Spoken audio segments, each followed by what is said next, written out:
y'all, it's Katie. Welcome back to another Animal Crossing New Horizons video. Today's video is particularly special because it is a build challenge collaboration with some of my and your favorite Animal Crossing YouTubers and friends. Console Caito, LEX Play, TOFFEE, List the Lass, EJ Plays, Diana Daisies, and QB Crossing.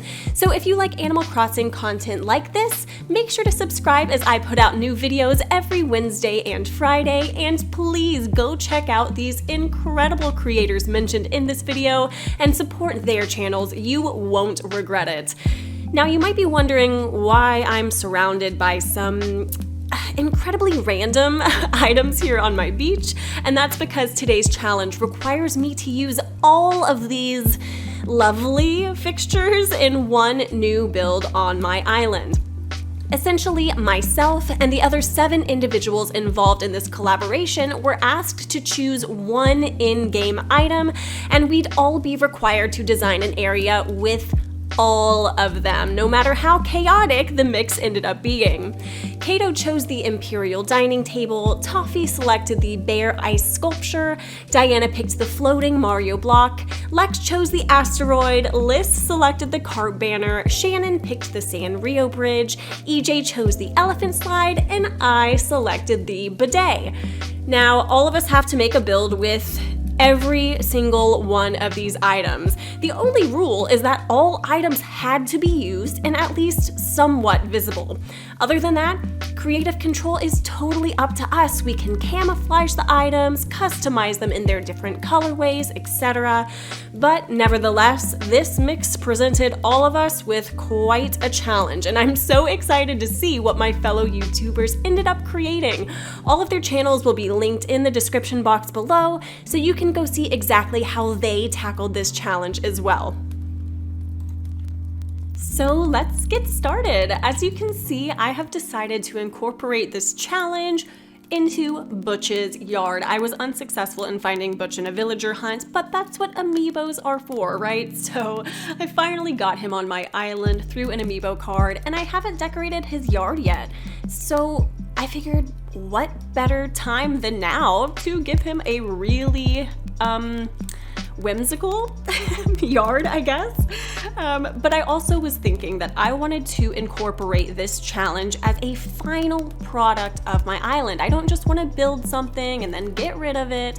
I want this challenge to be a permanent part of this version of Calla Cove. So an added challenge for me specifically was thinking, how can these items fit this county fair theme, this more rural theme that I'm working with, even though they're ridiculous, like this frozen ice sculpture? What the heck am I gonna do with that? So it took a lot of brainstorming and many days of me going back and forth as to what in the world I wanted to do. But I figured I have a villager's yard that I haven't decorated yet, and all of these items, since they are so diverse, let's make a yard sale. Let's make some sort of pawn shop-esque build for Butch, where he has his own dedicated clutter core yard full of whimsical items. And it also fits his personality. Maybe the reason that he is so cranky, so grumpy, is because people are not haggling at the right price points that he wants to sell these crazy items. And I figured it was a good way to also keep these items as a part of Calla Cove's permanent build and give Butch's house a little bit of personality.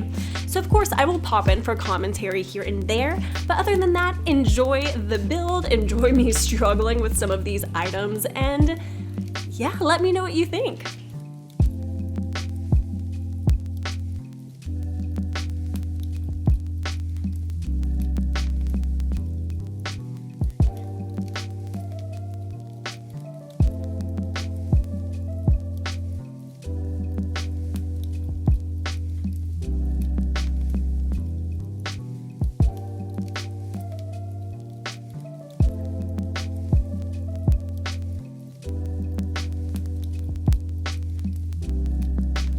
So as you can see, the first item that I am working with, struggling with, you know, whatever the verb, is the Sanrio bridge. I figured because it's so small, I did want to have it be a part of a, you know, perspective kind of build.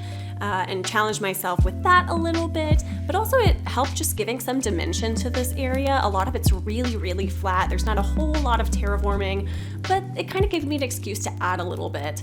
And as you can see, I am also struggling with these jail bars, but I figured that way I could camouflage a few items with the jail bars, but of course they're still technically visible since the jail bars are see-through.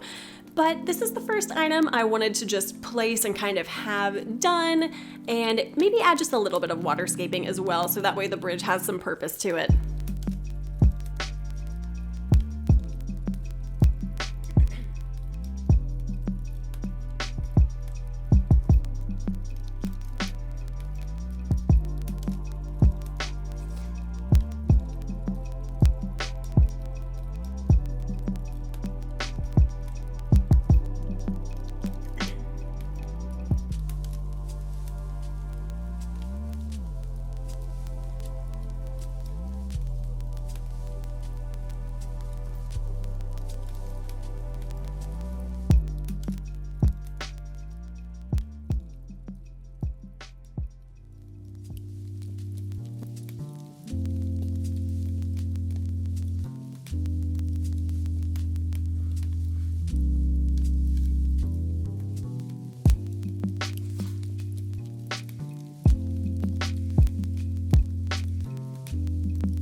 After checking to see if that bridge is still visible, I moved on to this Carp Banner, which I thought was going to be incredibly difficult to use because it is massive. I had no idea how big this item was until I acquired it, and I thought it was going to give me such a headache, but honestly, it just added to this whole concept of being a garage sale, a yard sale.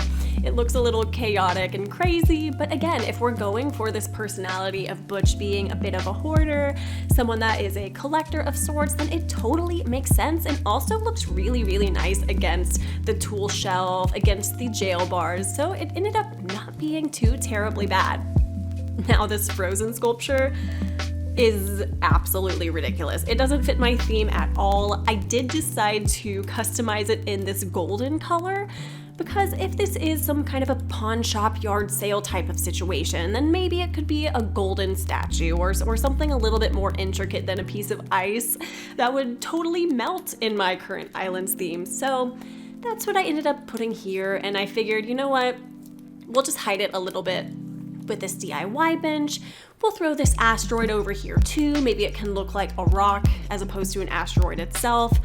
Anyway, we're getting that clutter core going, super hardcore, but you know, it's coming together slowly but surely. And then of course, this Imperial dining table. Okay, it's huge. It is such a large item, but thankfully, it kind of blends in with this DIY bench. The wood is a very, very similar color. So it kind of worked out, and because there are so many items already placed on the Imperial dining table, it almost looks like the table is meant to showcase dishes or things that you would be purchasing at this yard sale in the first place. So it kind of worked out with the concept I was running with.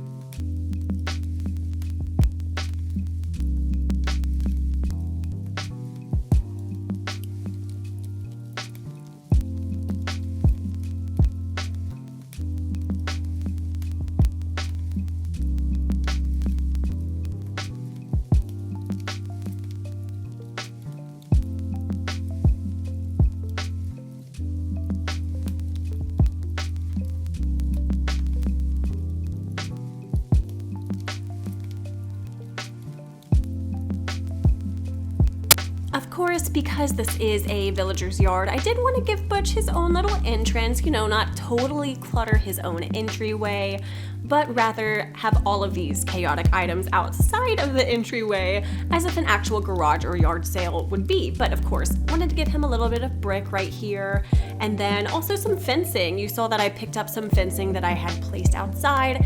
I wasn't exactly sure what kind I wanted to run with. There's the corral fencing, there is the country fencing, there's also hedges, and I kind of grabbed everything that was in my inventory because I wasn't totally sure how all of this was gonna look and feel, especially being right next to Buck's house, who has this horse farm happening, as you can see on the right-hand side. So I wanted it to blend a little bit. I kind of go back and forth here with some of these custom codes. Didn't really love these wooden planks. I think that it just kind of looked a little too crazy. So now we're just adding some fencing to make it feel a little bit more like a yard and less just like a big pile of junk. Which it still is. It's still a big pile of junk, but you know, we wanted it to be an organized pile of junk.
And of course, what would a yard sale be without a sign that says yard sale? So I went ahead and downloaded this code right before I started filming, and I figured it would just be an easy way to show, hey, this isn't just clutter for the sake of it. This is a collection of goods for sale.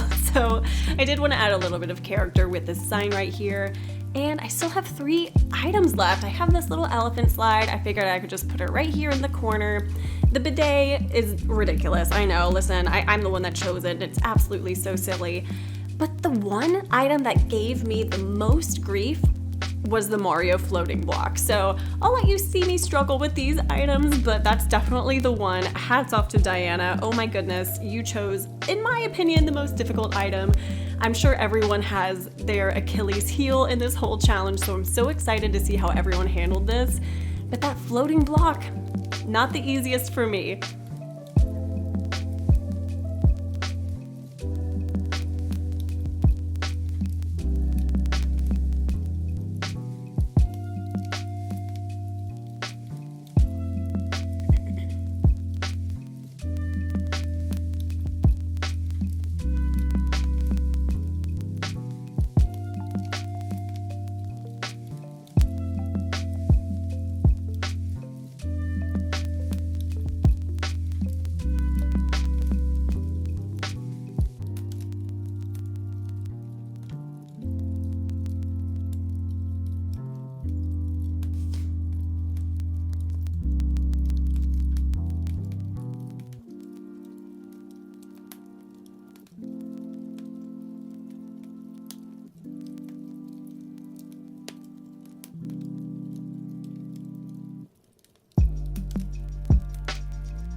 Now, this use of the floating block, it's definitely not my proudest moment. I honestly just kind of threw it up there, put a tree around it, called it a day. I just wanted to camouflage it as much as possible because I couldn't think of what else to do with it. So instead I put a tree there. I figured maybe it could look like some sort of, I don't know, chimney. It was really difficult, so I just plopped it behind the jail bars and next to a tree, camouflaged it, figured it kind of matches his house, and that was it. So now I'm just throwing some wheats down just to add a little bit more character here, and that is it. Here is the final build. Let me know how you guys would have used these items. Maybe do the challenge yourself. Tag all of us in this. I would love to see what you guys end up creating. It was so much fun collaborating with these amazing content creators. Make sure to go give them some love. All of their videos and channels will be linked in the description box below. And I will see y'all in the next one. Bye-bye.